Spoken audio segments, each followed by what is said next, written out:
stop a woman with God's purpose, I target her unique vulnerabilities. I distort her understanding of her identity and her authority in Christ, knowing that it's foundational to her calling. He said, and here's how I would do it. Number one, I would undermine her relationship with God. Everything begins with her connection to God.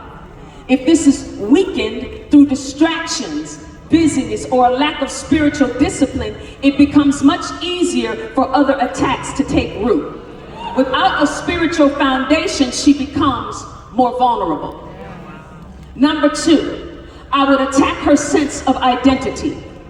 Once her relationship with God is compromised, I would go after her understanding of who she is in Christ. If she starts doubting her worth, her calling, or her ability, she'll begin to question her purpose altogether. This attack on identity will paralyze her from even taking the first step toward her calling. Do you hear me?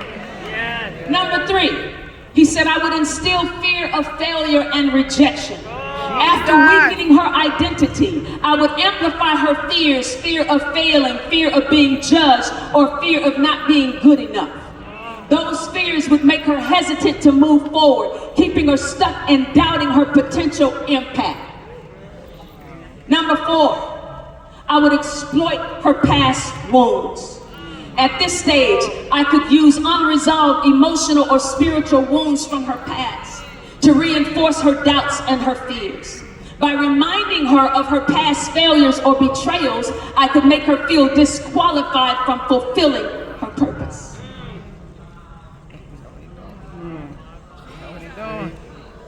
He said, if I was Satan, this is what I would do to her.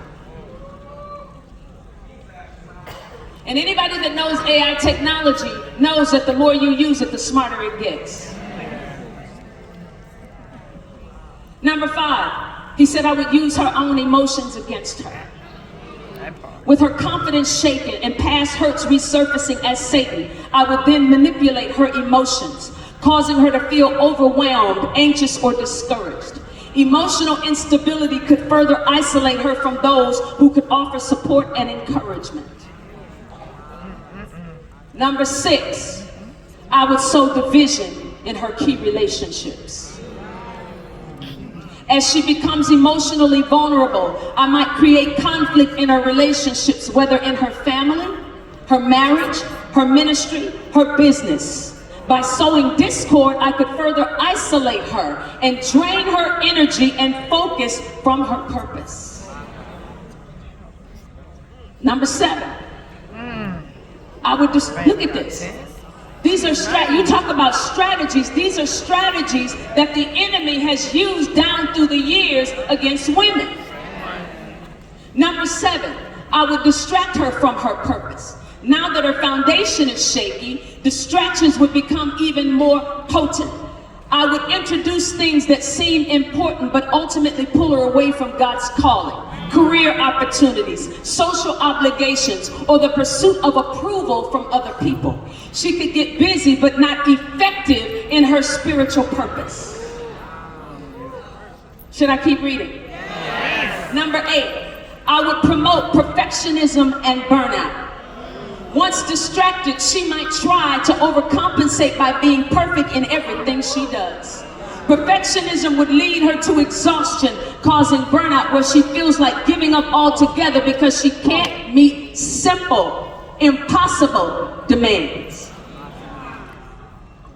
Number nine, I would exploit guilt and shame. As she nears burnout, Satan would intensify feelings of guilt and shame over her past or present struggles.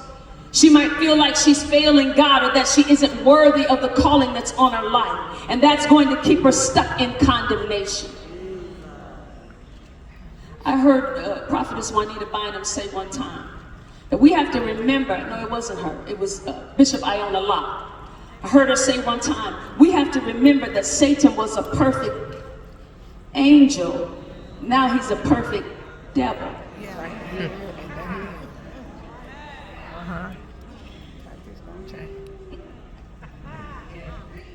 Number 10. I got 2 more.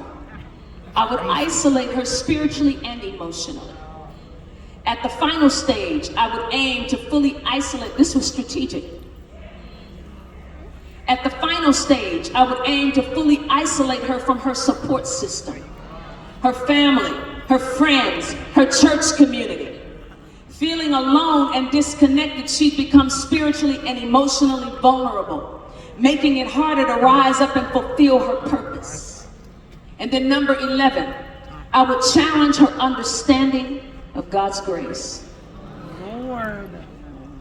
I would twist her understanding of God's grace and lead her to believe that either she has to earn God's favor through works, and I would create more pressure on her life, that she's beyond redemption due to her past, and I'll deepen the condemnation. Without a clear understanding of grace, it becomes nearly impossible for her to freely walk out her purpose.